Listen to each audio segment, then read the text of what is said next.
போதைப்பொருள் கடத்தல் வழக்கில் கைது செய்யப்பட்டுள்ள ஜாஃபர் சாதிக் உள்ளிட்ட 5 பேரின் நீதிமன்ற காவலை ஏப்ரல் 16ஆம் தேதி வரை நீட்டித்து டெல்லி பாட்டியாலா நீதிமன்றம் உத்தரவு பிறப்பித்திருக்கிறது. இதனை அண்மை செய்தியாக பார்த்தோம். தொடர்ந்து மற்ற செய்திகள்.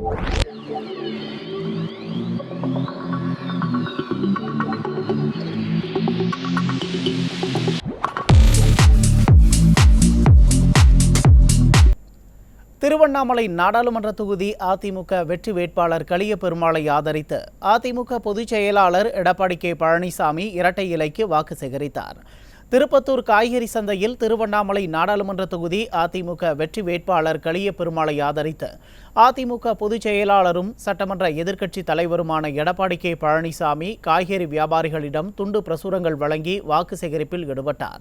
அப்போது முன்னாள் அமைச்சர் கே.சி. வீரமணி, நகர கழக செயலாளர் டி. குமார், முன்னாள் சட்டமன்ற உறுப்பினர் கே.ஜி. ரமேஷ் உட்பட கழக நிர்வாகிகள் பலர் உடன் இருந்தனர்.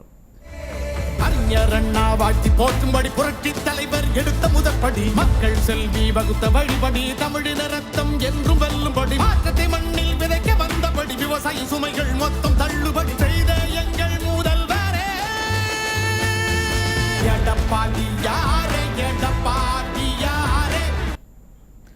காய்கறி மற்றும் முருங்கை வியாபாரிகளிடம் விளைச்சல் குறித்து கேட்டறிந்த கழக பொதுச் செயலாளர் எடப்பாடி கே பழனிசாமி அதே பகுதியில் உள்ள தேநீர் கடைக்கு சென்று துண்டு பிரசுரம் வழங்கி வாக்கு சேகரித்தார்.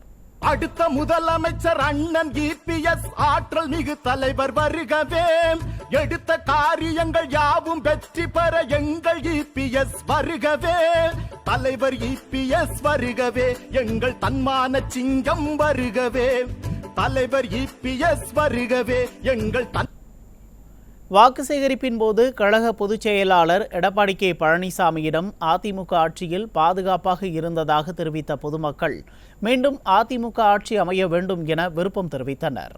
யாருக்கு உங்கள் ஓட்டு ஐயா, யாருக்கு உங்கள் ஓட்டு? படித்த ஏழை பெண்கள் திருமணம் செய்திட தங்கம் கொடுத்தவர்கா, படித்த ஏழை பெண்கள் திருமணம் செய்திட தங்கம் கொடுத்தவர்கா, அந்த திருமண உதவியை இல்லாமல் ஆக்கிய திமுக கூட்டணிக்கா, அந்த திருமண உதவியை இல்லாமல் ஆக்கிய திமுக கூட்டணிக்கா, யாருக்கு உங்கள் ஓட்டு?